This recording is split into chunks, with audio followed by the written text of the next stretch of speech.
Cannabis Sis Boom Ba. Bill's going to talk about Sis Boom Ba. I have no idea what it means. We're going to find out. Bill Bishop.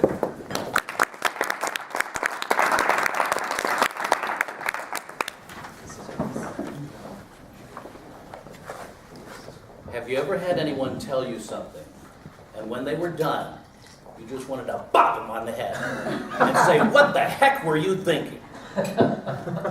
Well, I've got a few stories that all have three things in common. They are completely true. They are absolutely unbelievable. And they all involve exploding animals.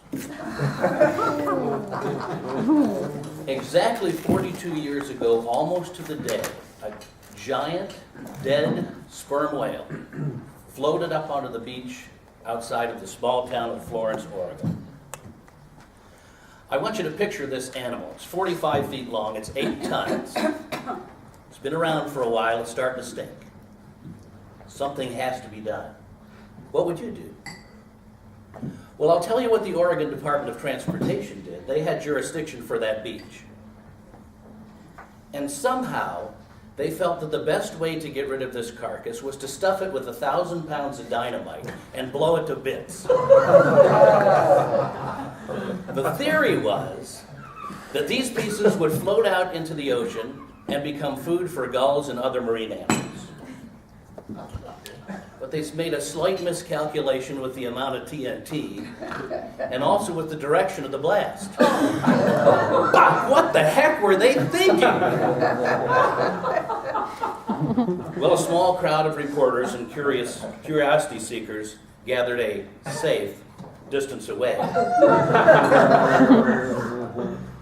And they detonated the explosives. There was a huge blast. A mighty cheer came up from the crowd. But a moment later, that cheer turned to fear as thousands of pieces of bone, blood, and blubber started to rain down on the startled spectators. Panic ensued. Everyone ran for cover. But fortunately, aside from the stench and the humiliation, no one was hurt. But a 3-foot by 5-foot piece of blubber did happen to rocket over the crowd and landed on a car parked more than a quarter mile away, smashing the roof and all of the windows. And ironically, that car was purchased the day before at Dunham Oldsmobile in Eugene, Oregon, as part of their, and I'm not making this up, whale of a sale.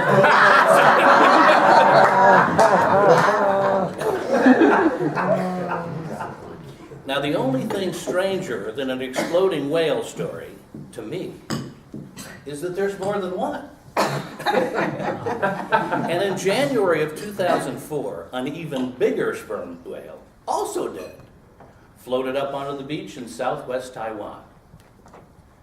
For some unknown reason, they decided to take the whale in its entirety and transport it to Tsutsao Wildlife Preserve for study. It took 50 men and 3 cranes 13 hours to load this whale on the back of a giant flatbed truck. Instead of taking a more circuitous route, they decided to drive right through downtown Tiananmen City at the heart of rush hour.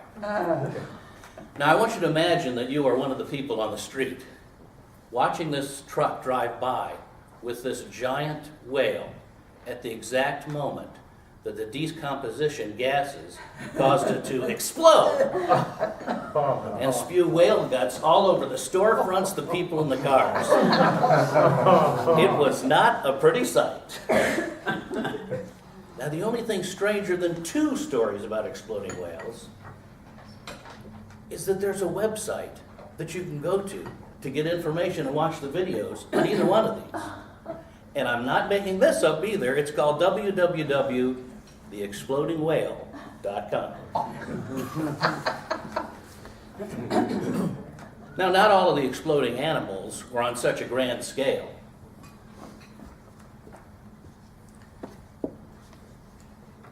It's March 24th, 2001. The 7th inning of a Major League Baseball game between the Arizona Diamondbacks and the San Francisco Giants. Randy Johnson, the Diamondbacks star pitcher, gets up and fires one of his legendary fastballs at Calvin Murray, who was the batter for San Francisco.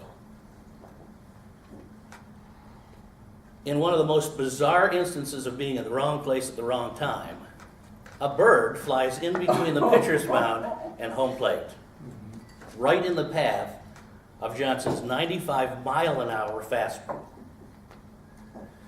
People in attendance said the bird just vaporized. The ground crew came out to clean it up, and all they found was feathers. The umpire ruled it a no pitch, and the Diamondbacks went on to win 10-5.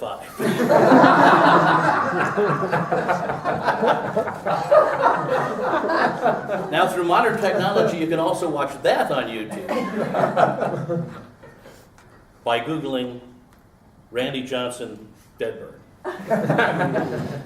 Now, some exploding animals have been called into service for their country. In 1941, England was taking a beating against the Nazis in World War II. The SOE, which was the espionage division of the British government, came up with a top secret plan to undermine the infrastructure of Germany. First, they procured 1,000 dead rats. Now, where you go to get 1,000 dead rats, I can't even imagine. But they got 1,000 dead rats, and they packed each one of them with an explosive. The idea is that they were going to covertly ship them into Germany, where British agents would distribute them into factories and key installations around the country. And hopefully, they would get thrown into the boiler, where they'd explode, cripple the factory, and disrupt supply lines. But what were they thinking? Due to a premature explosion to one of the rats, the Nazis got onto the plan and diligently were on the lookout for suspicious shipments of dead rats, which were then diverted and safely detonated. Now, rats weren't the only vermin to be pressed into service during the war. A Pennsylvania dentist in the United States named Little Adams came up with a plan to attach incendiary devices to Mexican free-tailed bats, which could then be dropped on Japan by the thousands. And these ubiquitous winged vermin would roost in the buildings and homes, which through a timed detonation would catch fire. Well, the plan was fraught with problems, and after 2 years and $2 million of expenditure, the plan was scrapped, and the only damage was at Carlsbad Army Air Base, where some errant bats roosted underneath a fuel tank, and the ensuing explosion incinerated a test range and several buildings before it was brought under control. So what's the moral in all of this? Next time you think you have a really innovative, good idea, think it through. Bounce it off a good friend. And stay away from exploding animals.